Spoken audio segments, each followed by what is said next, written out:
Hello YouTube, it's William here with GoProNoppers Trains, and today we're going to be repairing and testing out this Tyco Canadian Pacific 080. I got this thing off of eBay very cheaply, $18 shipped, and as you can see it's in pretty rough cosmetic condition. In addition, the engine's missing a few parts and it doesn't run, it barely responds to power, and it's going to need a little bit of help. So we're going to go ahead and get started in just a minute, just showing you the before condition before we get started. This video and this repair were made possible by my friend Nick, one of my coworkers at Great America, who gave me this Tyco Chattanooga 638 for parts. The parts that we're going to need off of it include the bell, truck covers, and rear axle. So I've sped this part up because this is just me disassembling the bottom plate and testing the motor. Here's how the motor runs. The rest of this is sped up, just me flushing the motor. I decided not to do a complete teardown and restoration as this motor was in good enough shape that it really just needed a refresher. So I flushed out all the old lubricants, cleaned what I could, and just gave it some new oil. In just a minute you're going to see me cleaning the engine, as the biggest problem with it, this is installing traction tires, but the biggest problem with it was that it was just absolutely filthy.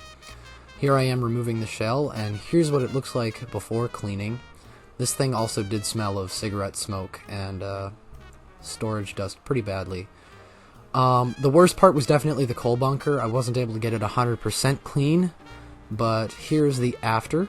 Massive improvement, and it helped with running quality a lot. It was at this stage that I also polished up the wheels, and I got those all clean and ready for operation. And here's a fast motion of just the final reinstallation and swapping of parts from the 638 over to the Canadian Pacific. And here she is operating. I didn't do anything else to the engine, just put it on the track and sent it out. Runs pretty smoothly, fairly quietly for an engine of its drive type, and I think it looks fantastic. Overall, these engines are pretty nice. I really like the paint scheme, even though they're fantasy, and this honestly might be my favorite Tyco locomotive.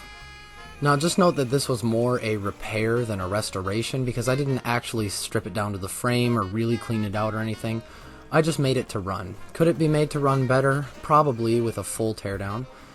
Here it is running next to its sister engine. I have two of these now, and the one on right is a very clean original that I've added a pilot truck to from a parts locomotive, and the new one on the outside. I don't know what my plan is for the new one. Probably going to hold on to it and run it alongside this one for now, but if anyone's interested in a trade deal, go ahead and hit me up. Here they are side by side. I want to thank you guys so much for watching this brief little video.